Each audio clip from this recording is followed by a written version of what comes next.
Welcome to what I'm hoping is going to be a educational video of the Tummy Tickle Chess channel. Now, in this one, we're going to be talking about the birds and the bees. What am I talking about? Sorry about that. In this one, I'm going to show you when it's time to pull out. I'm talking about when it's time to start looking for a win and pull out of and decide, okay, it's time to look for a draw.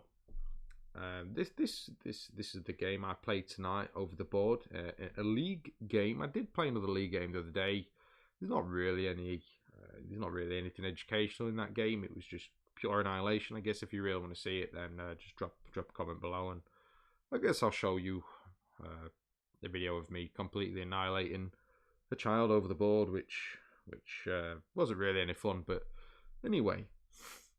So let's get into the game. I was playing with the white pieces here. My nasty opponent was playing with the black pieces.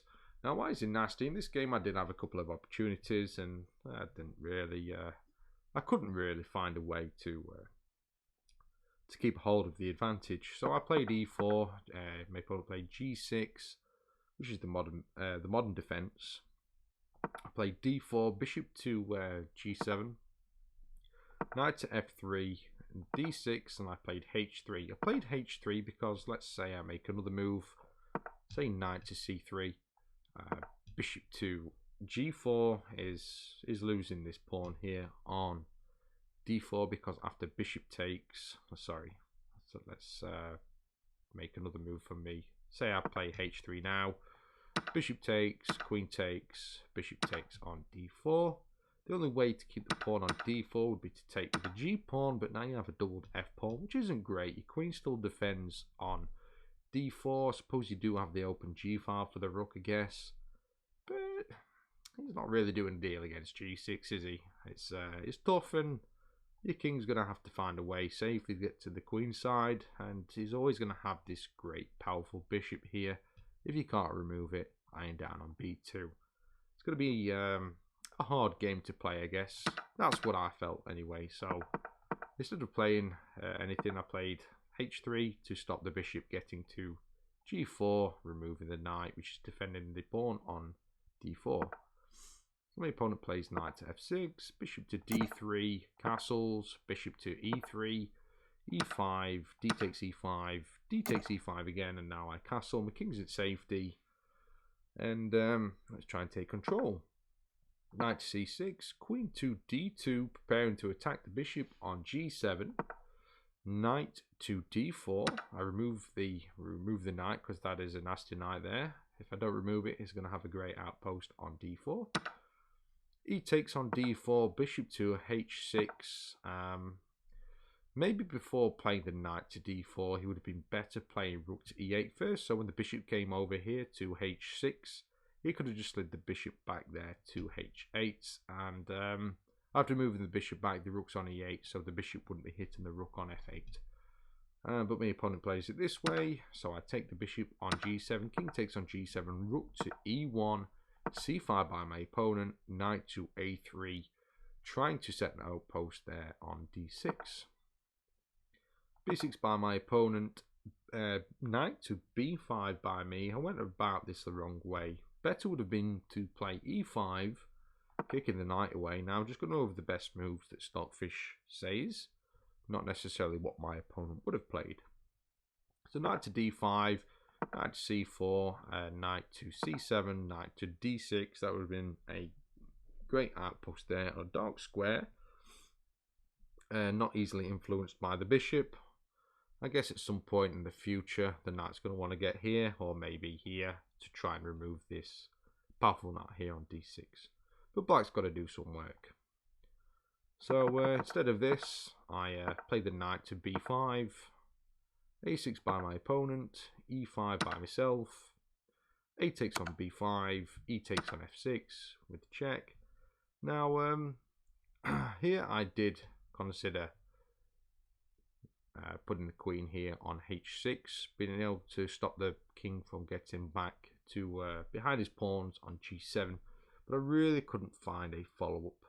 I was scared of the rook taking on e1 with check, bearing in mind the queen would be here on h6, and after the rook takes, losing the pawn here on a2, but I guess that the queen could have taken on h7. So I did miss my opportunity here. I decided to play queen to f4 check. After the king moves back now, take the rook. After the queen takes back on e8.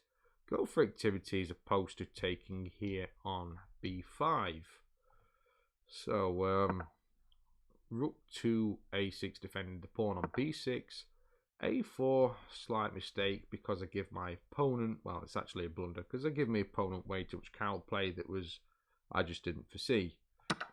So rook takes on a4, rook takes on a4, b takes on a4. I take the pawn on b6. Though Stockfish says that I'm losing here, or black's got an half-decent advantage, I was like, okay, I've isolated the a pawn, and these guys are very weak. Queen's in the right position to start pressuring them. So I felt differently to Stockfish here. Queen to e5, queen to c6, pressuring lots of things at the same time. There's no real way that black can defend all of them. So queen to e1 check, king to h2. Better would have been to block with the bishop, king keeping hold of f2. But I was a little bit worried, I guess, that somehow black was going to get his bishop here, something like this to a6, putting lots of pressure on the bishop on f1 and not finding a real good way of being able to protect the bishop should it have blocked on f1. But anyway, bishop to e6, queen takes on c5, queen takes on f2, queen to e5 check, queen blocks. And now here was my opportunity to get some chances. Now what I did play was queen to c5. What I should have played was queen takes, and after king takes, bishop to b5, removing this very dangerous pawn here on the a file, creating my own passed pawn on the b file. Though Stockfish says black's got a slight advantage and it's pretty much drawn, possibly, you know, just slightly better for black. I didn't really. What scared me was 3 versus 2 on the king side. You know, looking back, you know, I wish I'd played queen takes, but I didn't. I played queen to c5, queen to f4 check, king to g1, queen to c1 check, king back to h2. And at this point, I realized that, okay, I need to pull out, stop being greedy, leave these pawns alone. I need to find a way to draw this game. Now I felt lost. There's no way of stopping this a pawn from promoting. Realistically, I didn't find it. So I pulled out. I decided to pull out from trying to find a win and start and try and find a draw, because I was no longer ready to be the daddy of this game. What am I even saying? Sorry. So queen to e5. Let's try and get the king back on the back rank. That's great.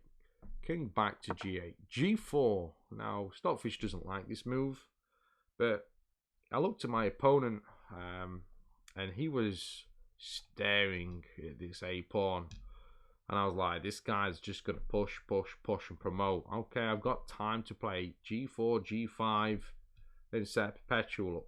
The problem that I was trying to solve is, how the hell do I get my queen here?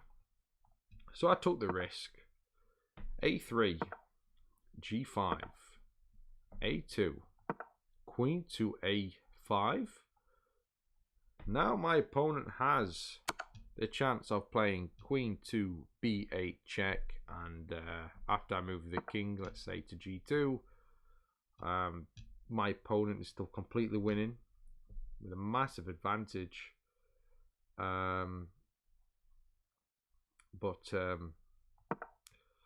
Like I said, my opponent was staring at this a pawn, and I counted on him promoting. So at this point, my opponent said to me, I am on the pill. Sorry, my opponent said to me, I am not on the pill. And I said, oh damn, I'm out. Pulled out. I'm sorry about this. I don't know why I'm comparing this to the birds and the bees. I am really sorry. I hope I haven't spoilt this. So queen to d8, and now do you see why I tried to get g5 in? At this point, I realized that if I just try and find the best moves, my opponent would possibly just find the best moves for our rating, considering, and I would just grind it out to a loss. So why not just try and set up a perpetual? And in this game, in this over the board game, I found it. Queen to d8 is a dead draw, because after king to g7, queen to f6 check, king back, or wherever he goes, f, g, or h8, you just play the queen back to d8. You'll never be able to escape back to this square on e7, because the queen's always going to cover it, even if you went this way, and it's just a perpetual. Again, like I was saying earlier, what I'm going to explain is at this point where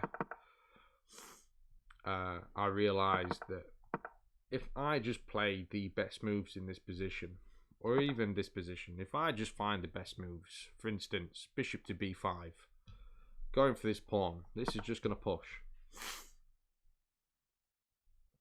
Or, okay, he's not going to push. He's going to do something. Queen takes e2. I've just lost another pawn. We've got another pass pawn to deal with. I'm just going to eventually lose this game. Queen to b8 check. These are the best moves by Stockfish. You put Stockfish against Stockfish and this black wins every time. So why find the best moves? Why not set up? You know, okay, I've lost. Let's just set up try and set up a draw. See if my opponent misses it. I might as well. That's what I'm trying to say to you. You know, psychology in chess. I mean, you are playing another human being. You are not playing Stockfish. So, I guess if you're going to take anything away from this video, it's when is it time to pull out of the game? When is it time to say, okay, the best moves are out the window. It's the trickery, you know, over the board especially. You're essentially playing a game of poker. You're looking at what your opponent's doing. My opponent in this game was staring at that A pawn. I knew he was just going to push and promote. I knew it. So I went and set up g4, g5, preparing the perpetual.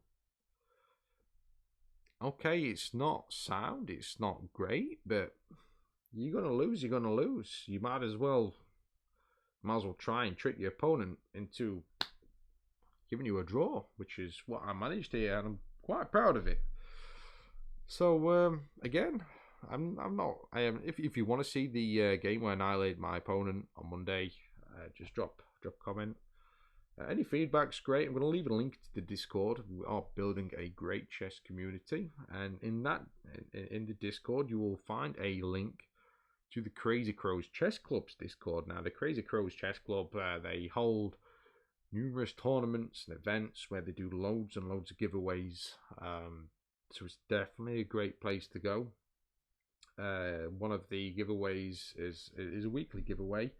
You're playing a tournament. If you win, you get a year's gold membership, which is awesome. So I'm going to leave it there. Hopefully, I didn't weird the video out too much with the birds and the bees. I will hopefully see you in the next one. Thanks again.